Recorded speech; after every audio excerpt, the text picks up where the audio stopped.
Olá, o Saúde Ativa está no ar, trazendo para você informações sobre saúde e qualidade de vida.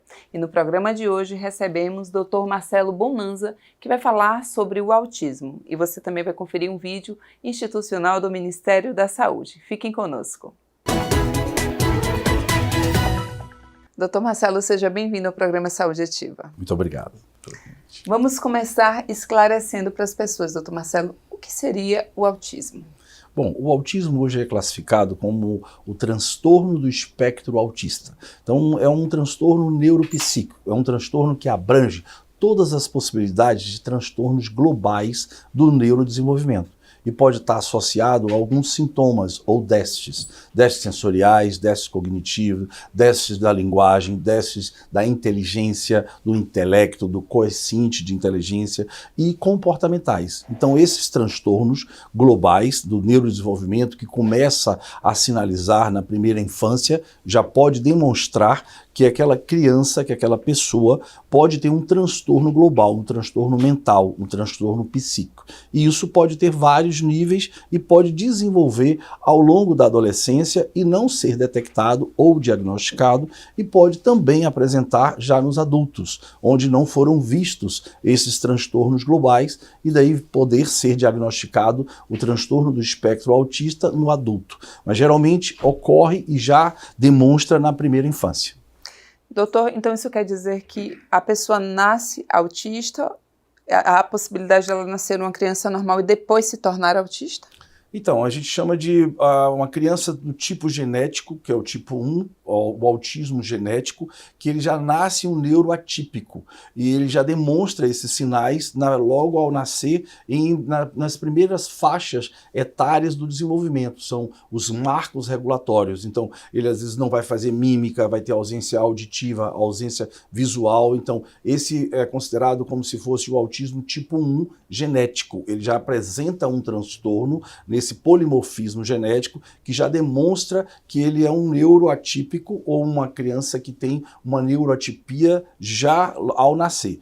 E tem o autismo tipo 2, que a gente chama aquelas crianças que elas levam todos os marcos regulatórios da faixa etária do neurodesenvolvimento, a mímica, o andar, o falar, o comunicar, a linguagem, e por algum motivo ele entra no autismo, é como que a gente chama o autismo regressivo, algum processo, alguma alteração que disparou um gatilho de alterações ou de neuroinflamações que vai regredir ou não vai avançar. Que daí a gente vai falar sobre os sintomas, né? Os sintomas dos marcos do neurodesenvolvimento, a linguagem, a comunicação, o expressamento, e que pode estar atrelado a uma série de fatores que pode estar associado a processos que vão causar impedimento do desenvolvimento sensorial, cognitivo, intelectual, alterações como estereotipias, alterações de flaps, alterações de ecolalia, repetição, ausência da fala, apraxia, atraso na fala, atraso nesses marcos regulatórios que nós chamamos de podas neurais, que impedem essas crianças do neurodesenvolvimento. Doutor, eu imagino que alguns pais que nos assistem neste momento devem estar identificando algumas características no filho. E é para que a gente possa orientá-los, qual seria o especialista que eles iriam procurar? Existe uma especialidade específica para o autismo? Eles precisam procurar um neurologista? Bom, no Brasil não existe ainda uma especialidade médica em autismo. Geralmente o médico ele é habilitado a tratar todo e qualquer sintoma, alterações e diagnósticos, sendo doença ou não. Como o autismo não é considerado uma doença, considerado uma alteração neuropsíquica, do neurodesenvolvimento ou uma alteração genética, não é qualificado como doença, mas é um diagnóstico, é um transtorno. Então, geralmente, os médicos mais habilitados são os neurologistas, os neuropediatras, os psiquiatras, né, o médico clínico e todo e qualquer médico que formado, né, em medicina, ele está habilitado a tratar sintomas do autismo. Hoje, os médicos procuram a Academia Americana de Autismo, o MedMaps Special Needs, é uma conferência mundial que treina médicos para investigar e tratar os sintomas. Então, eu fiz habilitação no MedMaps, nos Estados Unidos, na Academia Americana de Autismo, é um fellowship. A gente não pode dizer que somos especialistas em autismo, porque não existe essa especialidade no Brasil. Então existe a especialidade de neurologia, neuropediatria, psiquiatria, que também atendem, né, e são capacitados e habilitados a atender autismo. Doutor, e o que mudou nessa classificação do autismo? Existem vários tipos que eu estava conversando com o senhor aqui no início do programa e eu percebo que tem pais que falam dos filhos que têm autismo e você realmente não percebe muita diferença. Há outros que se tornam agressivos, que têm outros problemas. Explica um pouquinho para a gente. Bom, anteriormente a DSM-5, que são as classificações dessas alterações, desses sintomas que eram classificados, classificava o autismo em tipo autismo leve, autismo moderado e autismo grave. E com a DSM-5 ele mudou a classificação para que pudesse abranger todo e qualquer transtorno global do neurodesenvolvimento, todo e qualquer transtorno neuropsíquico. Então, antigamente existia a Asperger, o Asperger, o TDAH, a apraxia, o dislexo, o hiperdislexo, o hiperlexo, os déficits de atenção, os déficits de aprendizado, os déficits de linguagem, os déficits de concentração, o transtorno opositor desafiador, o próprio autismo, o autismo clássico, tipo 1, 2, 3. Então, essas classificações elas eram de uma forma distintas.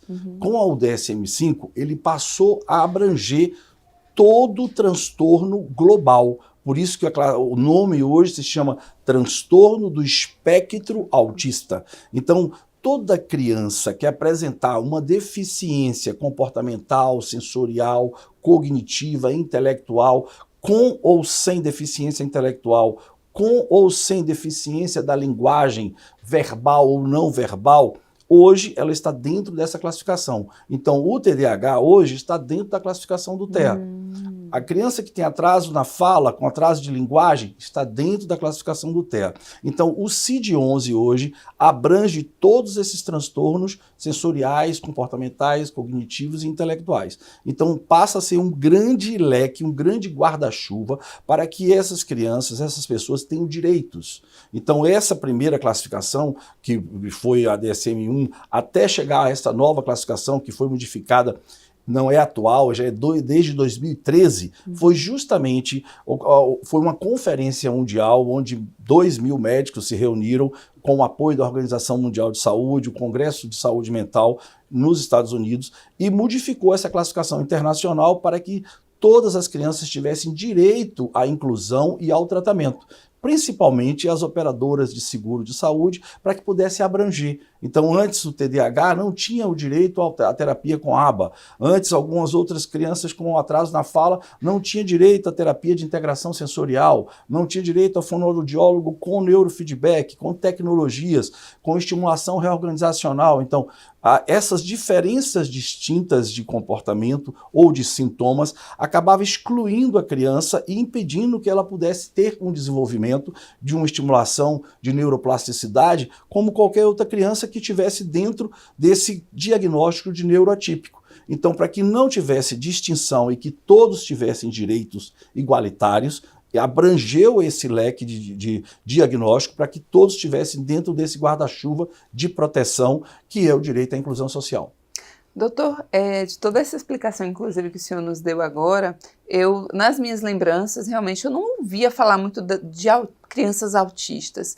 E, recentemente, parece que está tão frequente. Seria por conta desses estudos, os avanços tecnológicos, e talvez já existissem, sim, muitas crianças que sofrem, né, que tem o problema do autismo, mas que não era diagnosticado, porque é muito frequente. Eu não sei, claro, o senhor está na área e deve perceber, eu não ouvia falar tanto. Seria, então, essa nova tecnologia que está ajudando a descobrir que as crianças são autistas? Bom, na realidade é uma série de fatores.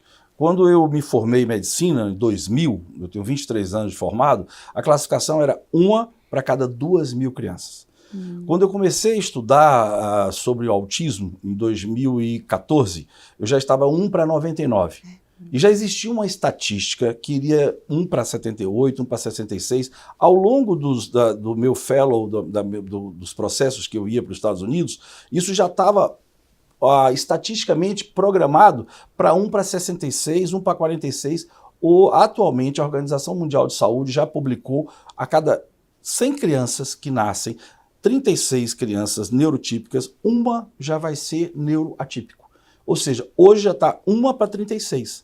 E já se espera que a 2025 já vai cair para 1 para 22. E 2050, sem fazer alarde, é 1 para 2. E a pergunta é, o que é que está causando o autismo? Exatamente. Né? Qual as causas de autismo? Porque isso é uma condição tão velada e que as pessoas não estão indo às buscas das evidências científicas, dos estudos que estão demonstrando que o autismo tem causa. E muito ainda não se sabe o que causa, mas já há evidências que existem causas que estão causando polimorfismos genéticos, alterações na nossa constituição, no nosso DNA. E isso acontece nos primeiros trimestres da gestação. E a carga genética que vem do óvulo da mãe e do espermatozoide do pai está modificando essa característica de genes desse DNA e está gerando vários polimorfismos, mutações genéticas. Por isso que não é considerado a síndrome de Down, a trissomia do par 21, uma doença. É um transtorno, uma trissomia, uma alteração no par 21. Mas aquilo ali tem causa. E são alterações que está causando a síndrome de Prader-Willi, alterações de polimorfismos no cromossomo X. Então, está por trás de tudo isso a toxicidade ambiental. Nós estamos vivendo um mundo tóxico com agrotóxicos, inseticidas, pesticidas, acidulantes, ondas eletromagnéticas, electrogramas, alterações radioativas, que está mudando a nossa constituição. E isso vai causar alterações de sintomas e vai causar gravidades nos sintomas. E podem estar agravando os sintomas e acaba prejudicando os terapeutas de entregar o seu melhor na fonoaudiólogo, na terapia ocupacional, na terapia ABA, nas terapias comportamentais, no psicólogo. Então todas as terapias acabam tendo mais dificuldades quando a criança neuroatípica passa por processos que pode estar com inflamação, como disbiose, intolerâncias alimentares, alterações de fungos, de bactérias, que isso vai agravar os sintomas da criança, alergias alimentares, alterações de intoxicação. Então, todos esses processos podem agravar qualquer pessoa, qualquer criança que passa por processos de baixa imunológicas, rinites, otites, amidalites, alterações bacterianas, parasitas, pode agravar e a criança vai ficar com muito mais agressividade, com muito mais dificuldade de perceber, de compreender, de entender. Então, se a gente diz que o intestino é o segundo cérebro, se tudo que você usa aqui é produzido e metabolizado no estômago, no intestino, se isso aqui não estiver funcionando, isso aqui não vai funcionar. Então, qualquer pessoa, qualquer mulher que o intestino não está funcionando bem, ela vai ficar irritada, nervosa, ansiosa, enfesada. Então, se o intestino de uma criança não está funcionando bem, não vai conseguir produzir neurohormônios, neuroreceptores, para modular o comportamento daquela criança. Por isso que é tão importante explicar para a população. Então, esse dia de conscientização do autismo, é muito importante que os pais e as mães entendam que nós somos o que nós comemos. Metabolizamos ou não, que dependemos de enzimas, de metabolismo, e que vai alterar o comportamento das pessoas. Então, é muito importante que eles entendam que aqui existem alimentos que te causam bem e existem alimentos que causam inflamação. Então, essas crianças neurotípicas, elas são mais sensíveis e são mais intolerantes e passam por mais processos que vão dificultar esse metabolismo. Doutor, é sempre bom reforçar, o senhor falando aí sobre a questão de alimentação. Em todos os programas, seja ele qual for entrevistado aqui, a gente fala sobre a importância da qualidade de vida, que cada dia mais a gente está perdendo, a gente está consumindo mais industrializados, a gente está fazendo muito menos exercício físico, mais tempo nas redes sociais, e isso realmente a gente precisa repensar, porque seja o autismo, problemas de coração, rim, pulmão, seja lá o que for, se a gente também não trabalhar essas questões, a gente não tem qualidade de vida. Eu vou para um breve intervalo e já já a gente volta, mas fiquem conosco.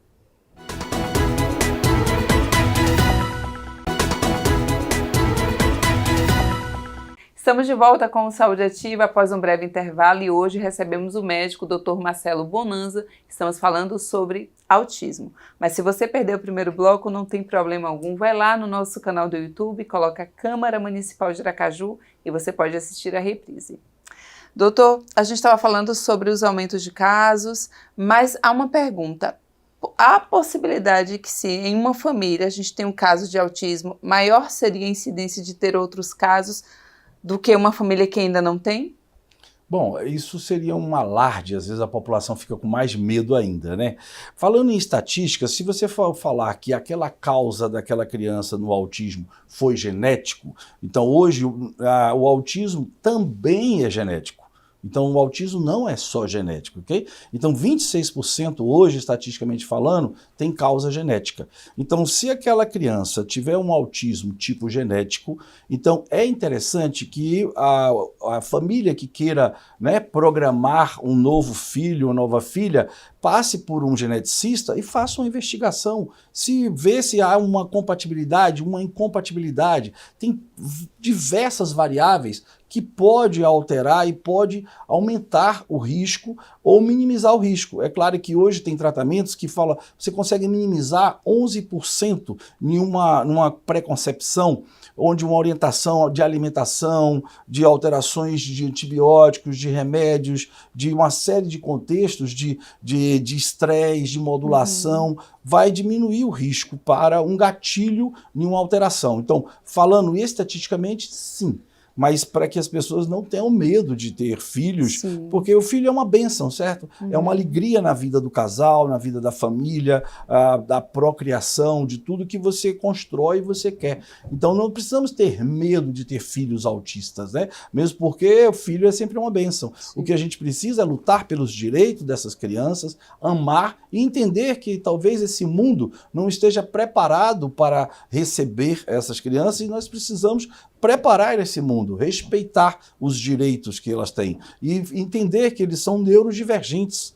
E os sintomas que eles estão apresentando são sintomas que precisam ser interpretados. Entender que o olhar, a dimensão, como ele vê o mundo, como ele reage, precisa ser adaptado às terapias e todo esse contexto. E não termos medo de termos filhos autistas, né? Afinal de contas, eles são fascinantes, são mentes brilhantes, são crianças, né, cristais, né, crianças amorosas, entende? E pode se desenvolver com todas as suas capacidades. Então, a gente costuma dizer que diagnóstico não é destino.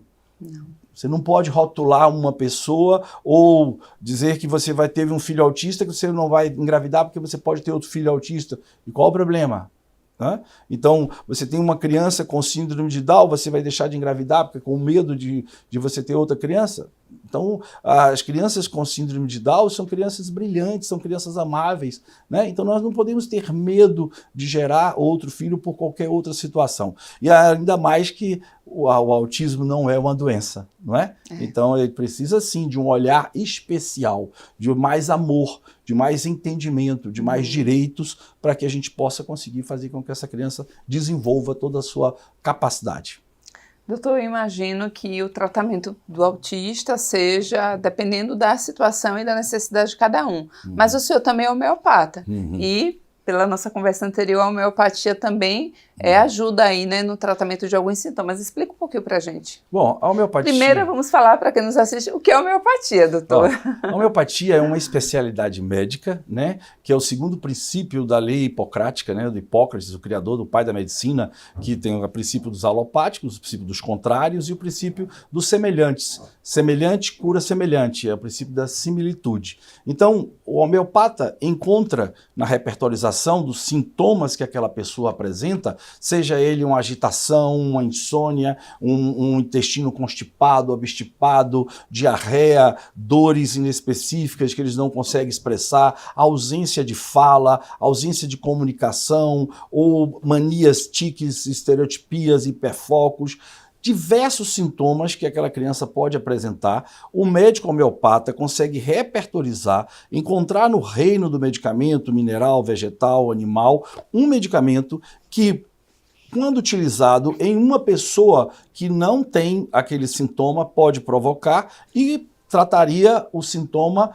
de quem tem. Então, o curare na medicina homeopata significa tratar. A cura vem de tratar. A cura não é milagre.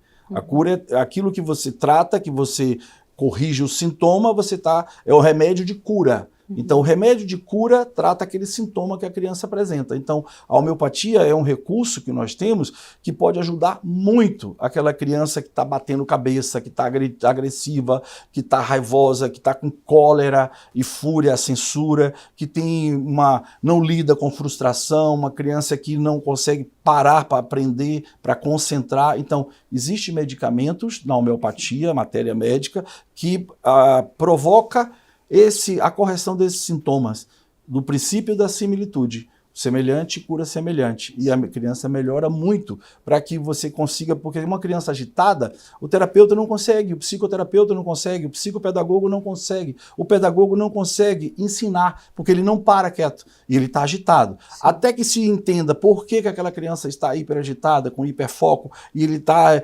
com um déficit de atenção, hiperatividade, a homeopatia pode ajudar a tratar aquele sintoma até que a gente descubra qual é o fator que está causando aquele sintoma. E isso melhora o sintoma da criança para que o terapeuta consiga trabalhar.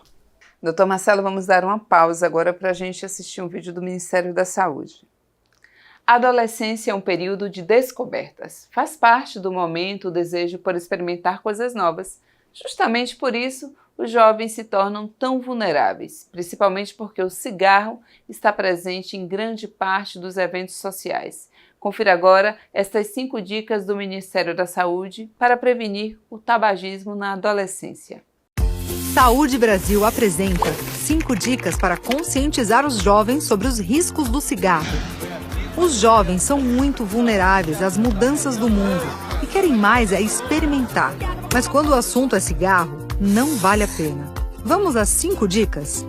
Dica 1. A maioria dos fumantes começa na adolescência. Portanto, converse com o jovem o quanto antes, pois o melhor é evitar o primeiro cigarro. Dica 2. Se o jovem já fuma, descubra os motivos e trabalhe formas de apoiá-lo a parar de fumar. Geralmente, os adolescentes começam por curiosidade e recreação, influenciados por amigos e ídolos. Dica 3. Assim como os adultos, os adolescentes também recorrem aos cigarros quando passam por situações desagradáveis. Nessas horas, o apoio familiar é ainda mais importante. Dica 4. Locais que lembram o cigarro são gatilhos que devem ser evitados. Troque bares, baladas e até festinhas de amigos fumantes por momentos de atividade física, por exemplo. Dica 5. Não deixe o adolescente cair em modismos. Uma sessão de narguile pode ser o mesmo que fumar mais de 100 cigarros. E os cigarros eletrônicos também causam dependência e fazem muito mal à saúde. Lembre-se, os jovens não precisam do cigarro para se sentirem bem. Para saber mais, acesse o site www.gov.br/saúde/Saúde Brasil. Muito importante e esclarecedor, né, doutor Marcelo? Porque o cigarro realmente traz sérios danos. Mas vamos voltar ao nosso assunto. Doutor, a gente pode falar que o diagnóstico precoce, de que os pais passem a observar mais seus filhos, a gente já teve vários especialistas aqui, é incrível porque muitos pediatras, enfim, que tratam alguns problemas na criança, muitas vezes os pais não enxergam, acham que a criança está fazendo birra, que a criança não está falando porque é preguiçosa. Então, é importante a gente falar para os pais, né, de verificar precocemente, seja lá qual for o problema, tanto o autismo quanto outros, para que o tratamento também seja mais eficiente. Seria isso? Então, o tratamento precoce vai ajudar uma série de fatores. Principalmente você não perder as podas neurais, o tempo de evolução que aquela criança levaria dentro do seu desenvolvimento neurológico. E é muito difícil, porque nem todo mundo aceita a sugestão, ou quando o pedagogo, os professores, às vezes são os primeiros a falar. A família nota que aquela criança tem uma curva atípica, um comportamento que está diferente, está distinto. Mas isso leva a um luto, porque nem todo pai quer aceitar, olha, seu filho pode estar ou ter autismo. Como assim?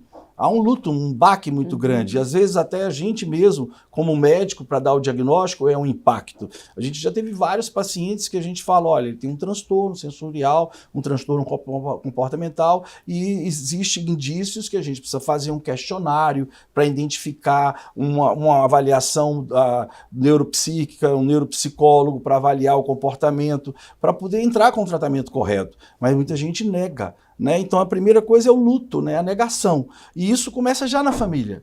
E hoje os professores, os pedagogos, os assessores, os psicólogos que trabalham nas redes escolares, nas escolas, têm muita dificuldade, porque muitas vezes, com a correria dos pais, trabalhar, pagar conta, imposto, não tem tempo para ficar com seus filhos. Daí coloca às vezes na escola o tempo integral, ou às vezes já com reforço, ou com a babá, e não vê os filhos. Às vezes só vai ver o filho à noite ou final de semana, e está todo mundo nessa correria, hoje os encontros, está todo mundo no celular, não olham para os seus filhos. E aí quando um psicólogo, um psicopedagogo chama a atenção que ele está tendo um déficit no aprendizado, ou no comportamento, ou numa situação, é um choque. E aí a primeira coisa é a negação. Muitos não conseguem aceitar. E outros já é o contrário. Às vezes a mãe conhece seu filho e fala, olha, tem alguma coisa aqui que não está no desenvolvimento, eu já tive outros filhos, eu sou mãe de primeira viagem, mas tem alguma coisa que está atípica, tem alguma coisa que o comportamento não está batendo, ou fala para a família, e geralmente às vezes as matriarcas, né, ou as sogras, ou fala que nada, ou teu marido também é assim, só falou com 3 anos, 4 anos. A gente falou, ele tinha um déficit daí de linguagem, um déficit, já devia ter sido tratado, né? Então assim, na realidade, claro que cada criança tem seu marco regulatório. Uns às vezes pode apresentar um atraso, um comportamento, uma alteração no aprendizado, mas é um transtorno. Ele tem um atraso na fala, mas o pai demorou de falar. Ok, tem uma característica de atraso na fala. Se ele começar a apresentar um marco regulatório de déficit de comportamento, ou estereotipia, ou rodar, girar rodas, ou enfileirar brinquedos, andar na ponta do pé, já temos aí 3 sintomas. Se ele começar a apresentar, você ensina, ele não aprende, brincadeira funcional, não sabe brincar, já temos mais um. Daí ele não consegue falar, você já tem uma outra, não consegue comunicar, ou não tem filtro, ou ele fala, mas ele não interage, ele não socializa, ou ele não aceita a aproximação, ou ele tem timidez excessiva, não quer participar do meio de público. Você já começa a ter 8 sintomas. Está na hora de levar para um profissional habilitado para poder dar o diagnóstico, né? E quanto antes entrar com terapias, com fonoaudiólogo, com terapia sensorial, terapia ABA, terapia comportamental, ocupacional, musicoterapia, mais ele vai ter integração, mais ele vai ter interação. E descobrir. O médico tem a habilidade de pesquisar, será que o funcionamento está alterado? Alterações de marcadores de inflamação, de enolase, de fatores de que está mostrando que aquela criança tem algum processo de intolerância alimentar, alterações mitocondriais, alterações diversas que pode estar mostrando que ele tem uma limitação e pode ser corrigido e ajudar a melhorar e avançar. Que ele vai ser, geralmente as pessoas falam, mas o autismo, ele vai mudar? Se ele receber um diagnóstico de autismo, ele vai ser um neurodivergente, um autista, mas ele pode desenvolver. Sim. Não quer dizer que ele vai ficar limitado, entende? Então, quanto antes, quanto melhor, né, entrar com as terapias de forma precoce, mais você vai ter avanços e ganhos e não ter atraso no desenvolvimento dessa criança. Falar em desenvolvimento, doutor, é necessário que uma criança autista frequente uma escola especial, ou isso vai depender do grau do autismo dela, não seria? O ideal é que ela interaja com crianças que não têm o autismo? Isso é uma questão de muitas dúvidas e processos, porque muitos educadores acham que a criança que tem uma limitação, um déficit intelectual na linguagem ou no aprendizado, ou tem um agravamento de comportamento, ele não deveria estar numa escola regular, e sim uma clínica de terapia ou um centro educacional com terapeutas. Né? Mas existem os graus. Então, é interessante que uma criança de um nível de suporte 1 ou nível de suporte 2, que não é agressiva, que não tem surtos psicóticos, comportamentais, ela esteja em uma inclusão. Então é importante que a escola tenha assessores psicopedagógicos, assessores de AT, terapeutas, para que essa criança não seja excluída e que ela consiga acompanhar, até que seja uma prova, uma questão adaptada ou não, para ele se sentir incluído. Existem os níveis de complicação que requer um centro terapêutico, uma clínica escola, né, uma clínica que consiga ter essa abordagem multidisciplinar, nutricionistas, terapeutas, fono, terapeuta ocupacional, médico, psicólogos, todo o suporte para que essa criança seja vista da forma que ela precisa, com todas as suas, né, neurotipias e que precisam uma demanda especial. Então, hoje, nos Estados Unidos, já tem as clínicas, né, as clínicas terapêuticas, então as escolas clínicas que fazem essa abordagem, que é uma tendência mundial, né? Em breve, eu acho que aqui em Aracaju também deve ter isso, e isso é muito importante, né? Se já não tem, né? Lógico, né? Mas que tem essa visão, né? Então, hoje já existe escolas que preparam a criança para uma academia do autismo, para identificar qual a especificidade, a inteligência artificial que aquela pessoa tem, para trabalhar mais aquilo para que ele seja funcional, para que ele consiga atingir independência e que ele não se sinta limitado com as outras propriedades que ele não tenha, entende? Então hoje isso já é uma tendência mundial e que espero que isso chegue em breve aqui no Brasil e em Sergipe e Aracaju. Esperamos, doutor. Só para esclarecer, fica um pouco redundante, mas aí quem nos assiste a gente gosta de deixar tudo bem claro. O diagnóstico, então, ele é baseado em comportamentos onde vai se fazer uma análise, né? Não é um exame, não é uma ressonância, um exame de sangue, não, é através de comportamento em que vocês juntam e daria o diagnóstico, é isso? Tanto o neuropediatra, quanto o psiquiatra, quanto o médico clínico, com essa visão, né? O psicólogo também, o neuropsicólogo, pode fazer a avaliação clínica e tem questionários apropriados para essas áreas sensoriais, cognitivas, intelectuais e fisiológica, a parte da saúde. Então, como funciona a situação dos organismos, dos sistemas, vão estar atrelados a esses processos. A soma desses diagnósticos, ele vai te dar uma visão de qual nível. Hoje tem um questionário que as pessoas podem acessar no Google, ATEC, A-T-E-C, que é um questionário para avaliar essa nota de classificação de 0 a 100, de qual o fator, qual a área que ele tem mais sensibilidade e conseguir ajudar para que aquela pessoa que ainda não foi a um profissional habilitado que conheça, possa pesquisar. E tem um site que é TACA-NOW, Now é W no final, TACA, N-O-W, que hoje reporta todos os avanços e evidências científicas no mundo. Então tem lá para colocar qual é a língua, o idioma que a pessoa vai identificar, e ele vai poder acompanhar isso aí, inclusive esse questionário. Doutor, uma pergunta que todos devem estar se fazendo em casa, a cura? A cura é interessante porque o autismo não é considerado doença. Então, se ele não é doença, não existe cura.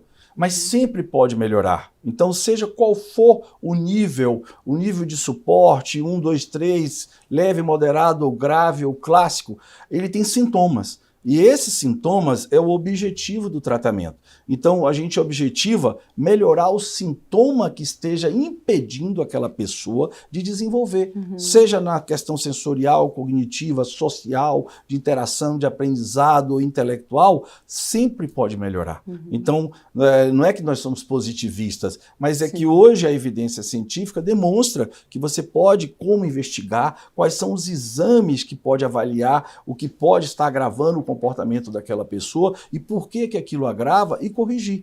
Então, hoje a medicina participa do tratamento, assim como os terapeutas, os psicólogos, os nutricionistas, os educadores físicos, de uma nova roupagem, assim como a microfisioterapia, os tratamentos que estão vindo hoje de suporte, as constelações. Então, todos esses processos de liberação emocional, então, tudo isso vem a somar, como as tecnologia de estimulação magnética transcraniana, a tecnologia de neurofeedback. Então, tudo isso soma e pode ajudar as pessoas ao desenvolvimento.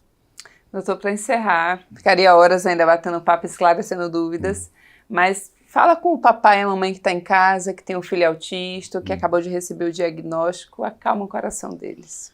Bom, eu sei que é difícil para quem está suspeita que seu filho pode estar, né, no transtorno do espectro autista ou acabou de receber o diagnóstico, é que o autismo não é uma doença e não é o mal do mundo. O autismo é uma condição neuropsíquica, que uma pessoa vai estar numa condição neurodivergente e que precisa de um olhar muito especial, com muito mais amor. E você pergunta o que aquela criança está chamando a atenção para você, o que ela veio de fazer de transformação para aquela família.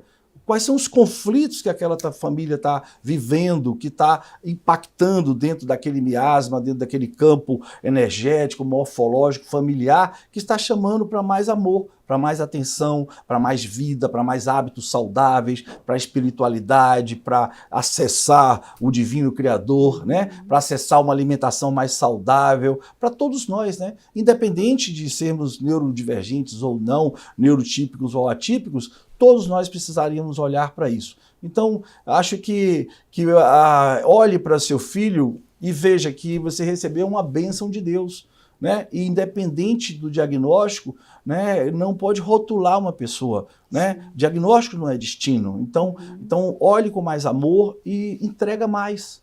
Tenha mais paciência, ao invés de se irritar, ficar nervoso e gritar e querer bater aquela criança porque não está compreendendo, porque não está aprendendo, né? Olha, o que é aquela criança? O corpo fala, o corpo tenta te dizer o que está acontecendo. Então, pare e olhe o que ela está precisando. E entregue mais amor, mais compreensão, mais paixão, né? Mais paciência e esperança. Muito obrigada, doutor. Foi muito esclarecedor. Muito obrigado. Em breve, Saúde Ativa estará de volta com mais informações sobre saúde e qualidade de vida. Eu aguardo todos vocês. Até lá.